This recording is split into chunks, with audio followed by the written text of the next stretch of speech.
Yo, what up? Welcome to another episode of the Oakland Warriors podcast. I'm Patrick, flying solo.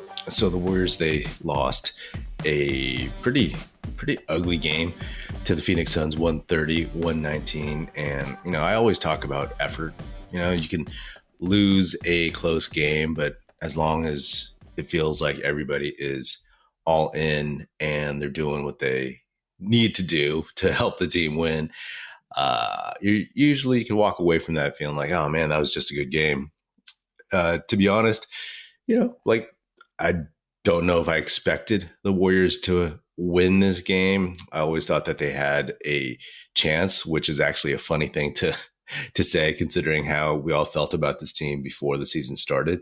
But I didn't expect them to we know that Steph has been carrying this team all season long. The dude dropped 50 points, 17 for 28 in 36 minutes, 7 for 11 from three, 9 for 9 from the line, 6 assists, 9 boards. But it felt like everybody else was just kind of there. You know what I mean?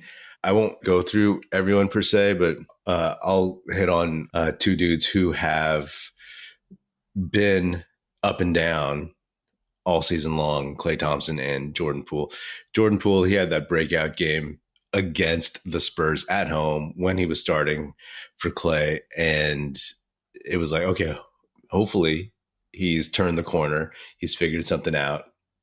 But then he went back to the bench in this one, and I get it, right? Everybody knows that when he starts with Steph, he's better. Steph does so much more for him than anyone else because of his gravity, and everybody's keyed in on Steph, and Poole can run off ball, all that stuff, right? We know that. But to really come in and play 27 minutes, go 0 for 5, 0 for 3 from 3, hit 2 free throws. He had 8 assists, which is fine, and just 1 turnover, but just 2 points.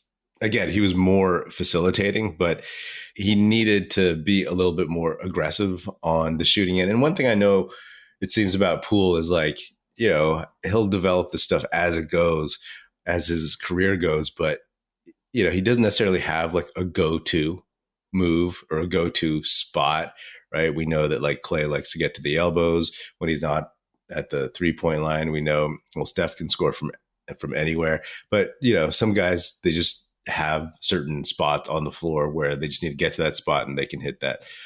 Poole is developing those things, but he doesn't have them just yet. Getting kind of a mid-ranger, but obviously didn't see that one in this game. So that's kind of a bummer. I appreciate that he only had 1 turnover, but still. And on the defensive end, again, I always focus on him just because I'm very, very curious to see what he does and missed rotations and, the half-assed effort sometimes. But I want to talk about Klay Thompson. And this is not saying that Klay is done or that he's washed or that he's never going to be who he was. That's not what I'm talking about. I'm all about, giving Klay some time to figure out what he needs. I've talked about in the past, he's got a lot of mental baggage to carry. And I've talked about how it feels this season like he's playing ghosts and he's not playing the opponent in front of him. And he's playing like ghosts of himself, and in this one, he was shot hunting and it took them out of the game. I mean, there's that one clip going around where I believe he had just missed a 3. The Warriors got the rebound. Steph passed it out to Klay. Andrew Wiggins was wide open in the corner, and Klay from the right wing takes a beat for some reason. Maybe he thought he was going to pass, but decides to shoot and clanks it. And Draymond is under the basket, and he just kind of looks exasperated, and he doesn't even bother running back on defense. And then Steph, you could see his reaction because he ended up at the top of the 3-point line, very, very top of the arc, and he looked like, why'd you shoot that? And the Suns went down to the other end on a break. Bridges got fouled and Steph punched the ball up in the air and got a technical. So they were down by 7 at that point. And then they went down further and Steph couldn't bring them back from that. And again, love Klay, not an indictment of who he can be this season, where he can get to, but it is something when you shoot your team out of the game because you're just hunting your own shot. I get it. He thinks he can just make the floodgates open. But in a game like this, you have to play the game. You have to play the team concept. And yes, in the past, all these shots are good shots for Klay, but not in this one. Not in this one.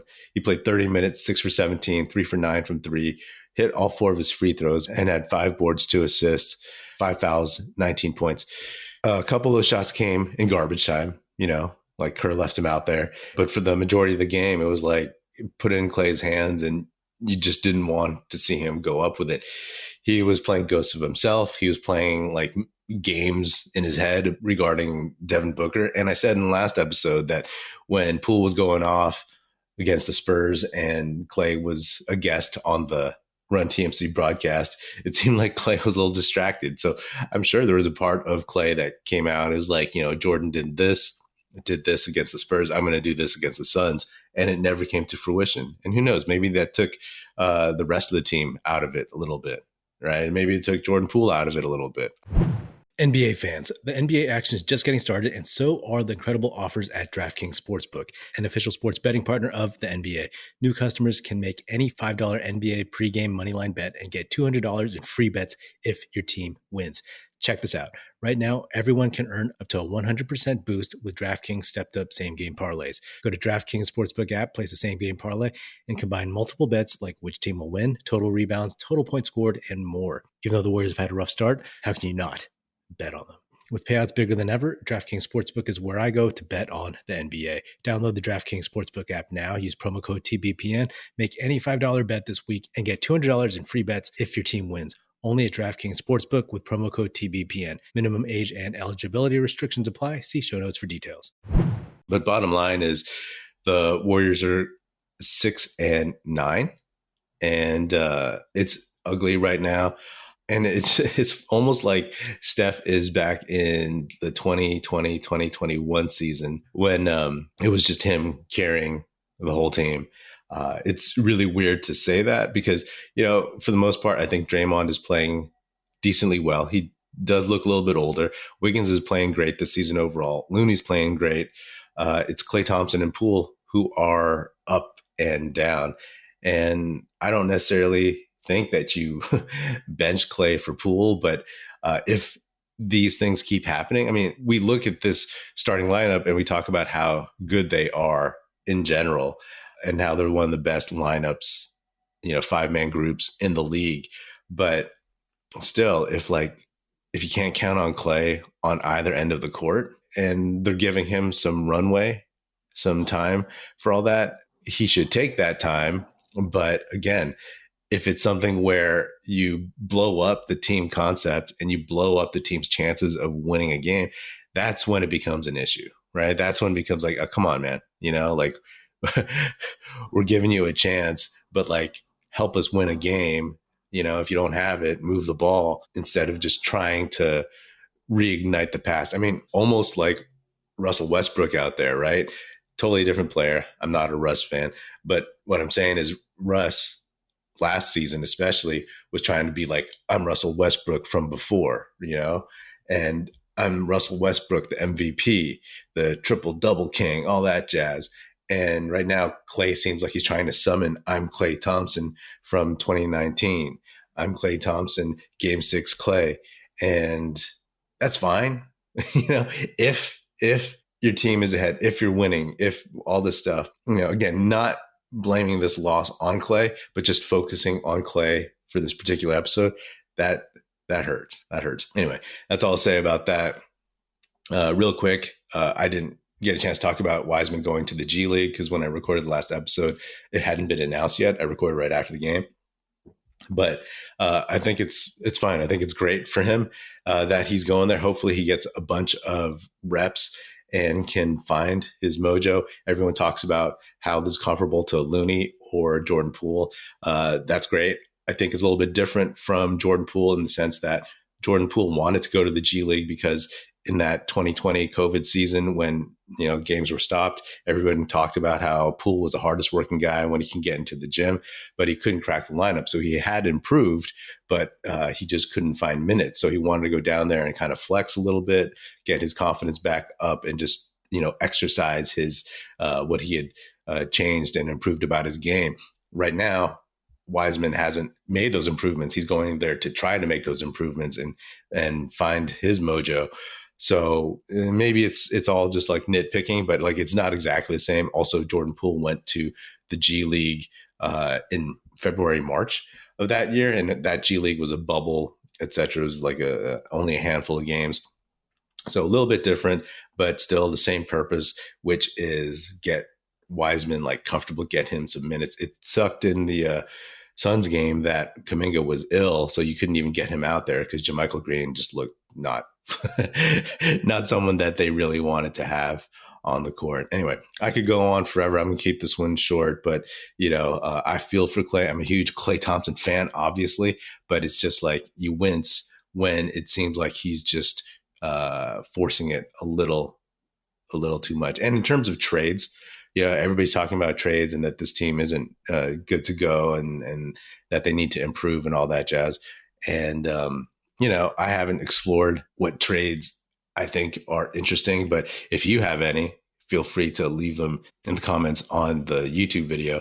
And we'll talk about that because, it's stuff that people toss out there. I'm like, I don't want Jacob Poeltl for James Wiseman, to be honest. The Warriors are 15 games in, and we'll see what they look like in 5 games when it gets to the quarter point of the season that I've always talked about. So it also shows you how important that Kings game would have been if they were able to pull that one out, because then the vibes would be different, right? You'd have a 4-game winning streak. And then the Suns game is a game that maybe you have more confidence going into it. And also, if you lose it, it's like, okay, we're working our way back.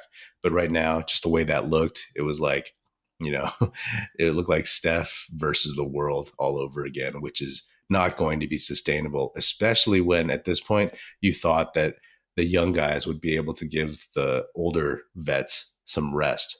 You know what I'm saying? So they're not getting that. Steph is in amazing shape, but I do worry about any potential injury that he could get just from wear and tear. Remains to be seen, but right now the Warriors can't afford to sit him at this point. They're only 3 games under 500, but still, like you look at trends, and that's what makes you a little uncertain, a little anxious about how things go moving forward. So, still a long way to go, but you get the Knicks at home on ESPN on Friday. That should be an interesting one. All right. Well, that is another episode of the Oakland Warriors podcast. Be sure to subscribe wherever you get your podcast. Feel free to hit me up on Twitter at Patrick E. Pino or at Oakland Warriors. Check out our YouTube channel where you can watch this episode, youtube.com/Oakland Warriors. Check us out at oaklandwarriors.com, and be sure to tell your fellow Warrior fan friends to tune in and listen. The Oakland Warriors podcast is produced by National Film Society and is a part of the Basketball Podcast Network.